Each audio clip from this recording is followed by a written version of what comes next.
es así que se comenzó durante esta semana reforzar y hacer eventos, llegar a ampliar, ¿no es cierto?, llegar hasta espacios públicos, difundir en los medios de comunicación, aprovechar situaciones de eventos masivos que se hagan para llegar a la población con las vacunas, incluso a lugares donde son de muy difícil acceso. Entonces también tratar de, lo que queremos hacer es cerrar las brechas de inmunidad lo más urgente posible, entonces darle prioridad a las personas que no están vacunadas o que tienen carnet de vacunas incompleto o interrumpido o que no se iniciaron en el momento, porque esta disminución de las coberturas, si bien se ha profundizado por el impacto de la pandemia COVID-19, es algo que ya lo veníamos observando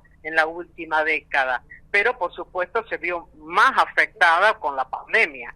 Sí. Ya sabemos todos, por el aislamiento, porque la gente tenía miedo de llegar a los centros de salud, porque disminuyeron las consultas médicas, y eso llevó a que estemos en una situación donde no estamos llegando a las coberturas óptimas, que son más del 95%. En muchas vacunas, en general, estamos casi 10 puntos por debajo. ¿Y por qué es importante llegar a conseguir esas coberturas? Porque nos estamos poniendo a nuestra población a la reemergencia o a la reintroducción de enfermedades que ya fueron eliminadas, que son inmunoprevenibles. Un ejemplo es el sarampión. El sarampión nosotros está eliminado en la Argentina, ¿no? Pero mantenemos la condición de ser libres de sarampión, pero si nosotros no llegamos a estas coberturas adecuadas, tenemos el riesgo de la reintroducción de esta enfermedad, que es potencialmente grave. ¿Por qué? Porque hay regiones vecinas, como por ejemplo Brasil, algunos países de Europa, algunos países de Asia, donde tenemos circulación del virus. Entonces lo que tenemos que es seguir manteniendo esta condición que tenemos. Lo mismo que la poliomielitis.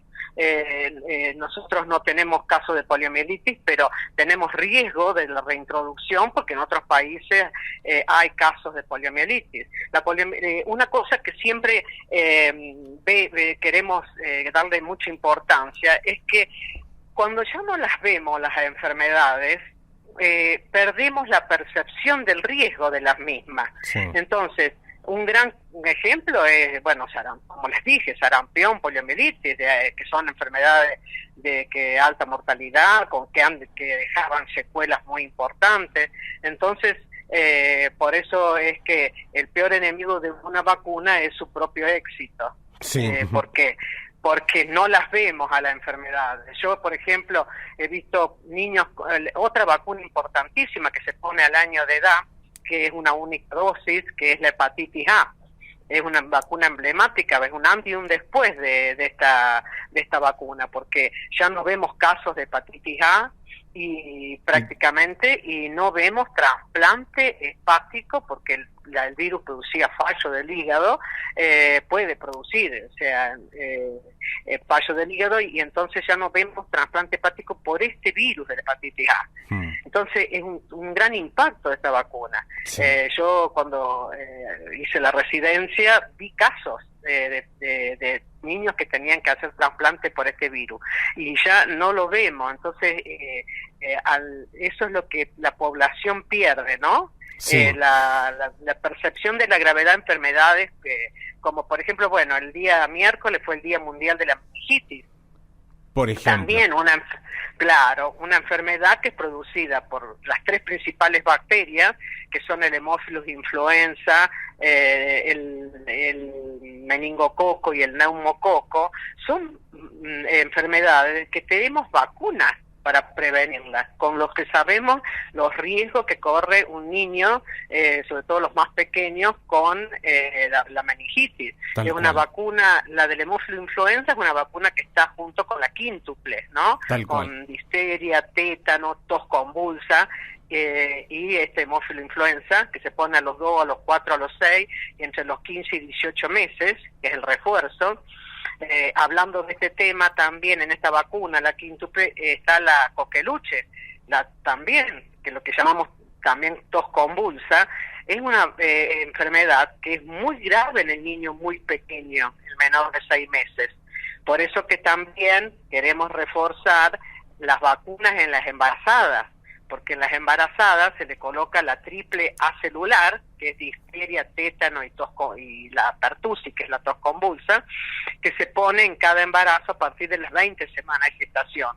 Entonces, junto con esa, la embarazada también debe recibir la vacuna antigripal, que se pone todos los años, la vacuna para COVID, la vacuna para hepatitis B si no la tiene, o completarla si le falta alguna dosis, y lo reciente, que es una muy buena noticia, es que este año, a partir del 1 de marzo, se incorporó al calendario nacional de vacunación la vacuna del virus respiratorio sincicial, que tantos problemas y nos preocupa en los niños más pequeños, sobre todo los menores de 6 meses, donde tenemos casos de bronquiolitis que a veces terminan en terapia intensiva o neumonía producida por este virus, y hoy tenemos la vacuna incorporada al calendario en forma gratuita, como son todas las vacunas del calendario, ¿no? Son todas vacunas seguras, gratuitas y obligatorias, y que a partir del 1 de marzo ya se pueden colocar las embarazadas de entre las 32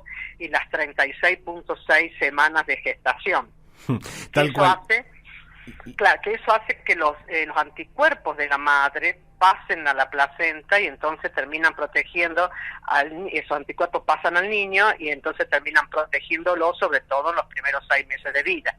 Tal cual. Y ahí, doctora, me gustaría que también podamos reflexionar sobre algunos cuestionamientos que se hacen respecto a, por ejemplo, cómo a un bebé tan pequeño, supongamos, una de las primeras vacunas que se pone, por ejemplo, la BCG, o alguna de estas de que usted acaba de mencionar a lo largo de la vida, que son muy pequeños, que sería mejor que generen la inmunidad de forma natural entrando en contacto con estos virus, porque esa inmunidad es mejor que la de una vacuna, por ejemplo.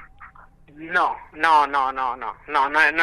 sea, siempre la enfermedad natural es más grave, mucho más grave, y en este caso lo que nosotros estamos haciendo es previniendo la enfermedad, o sea, no llegar a enfermarme y tener que usar medicación y tener que usar antibióticos y la gravedad de las secuelas son muy importante. Entonces, siempre lo que tenemos en cuenta que siempre la enfermedad va a ser peor que poner una vacuna, que estamos previniendo, y muchas veces lo que nos pasa, que decimos, cuando ya perdemos de ver la enfermedad, es cuando nosotros decimos, no, pero ¿para qué me voy a vacunar si prefiero que agarre la enfermedad? ¿O por qué me voy a vacunar si después me produce fiebre, me produce dolor? Empezamos a ver las reacciones adversas y no valoramos el riesgo que tenemos con la enfermedad natural, que es mucho más grave. Tal cual. Creo que un caso, como para tomar de ejemplo para esto que usted está describiendo, es el caso de la varicela, ¿no? Que antes era, bueno, el primito tiene varicela, que tenga también mi hijo, entonces lo llevaban a jugar para que adquiera la infección, pero hoy sabemos de que tenemos vacunas, por ejemplo, tenemos una vacuna contra la varicela y que ayuda justamente, así sea pequeña la proporción de personas que puedan llegar a tener complicaciones por este virus, pero si la tenemos, ¿por qué no utilizarlo y protegerlos y tener esa visión comunitaria también, ¿no? De la salud y del cuidado de la salud. Sí, totalmente de acuerdo. O sea, además también, ya no vemos prácticamente muy pocos casos de varicela, pero hay que tener en cuenta que una de las complicaciones de la varicela es la infección, porque con el rascado, ¿no es cierto?, se pueden infectar las vesículas, y una de las complicaciones es una infección por una bacteria que ustedes habrán escuchado el año pasado, que tuvimos muchos casos, que es el estreptococo beta hemolítico del grupo A, que que produce a veces enfermedades invasivas, y hemos visto casos de niños que han fallecido. Entonces, no es tan leve, no es. Y la otra cosa es que las vacunas son solidarias, porque yo me vacuno, me protejo yo, pero también protejo a mi entorno. Y sobre todo puedo proteger a las personas que son inmunocomprometidas, que muchas veces hay ciertas vacunas, como la vacuna virus atenuados, que por ahí no se pueden colocar. Entonces terminamos protegiendo, también haciendo inmunidad de rebaño. Sí. Hablando de, bueno, una de las vacunas triple, la vacuna de virus atenuado, una es la triple viral, que es la de rubiola, sarampión y papera, que sí tener en cuenta que todas las personas que son los niños mayores de 5 años, que tienen que tener sí o sí 2 dosis. Hay que acordarse que la vacuna se pone al año y entre los 5 y los 6 años de edad. El ingreso escolar, pero después, sí. Claro, el ingreso escolar. A partir de los 5 años, toda la población tiene que tener 2 dosis, incluso el personal de salud. Ahora, los que nacieron antes de 1965, no, porque ya se considera que han estado expuestos con el virus. Pero si no, todos tienen que tener 2 dosis de vacuna triple viral. Lo mismo que la hepatitis B. La hepatitis B son 3 dosis que se ponen, ¿no es cierto?, en el recién nacido, y después se ponen a los 2 y los 4 o 6 meses con la quíntuple. Todo es de indicación universal. Toda la población tiene que tener, si no la tuvo, 3 dosis de vacunas de hepatitis B, porque es gratuita, están los vacunatorios y es gratuita para toda la población. La hepatitis B es una vacuna que la transmite nada más que el ser humano, o sea que si nosotros logramos vacunar a toda la población, posiblemente podemos erradicar esta enfermedad.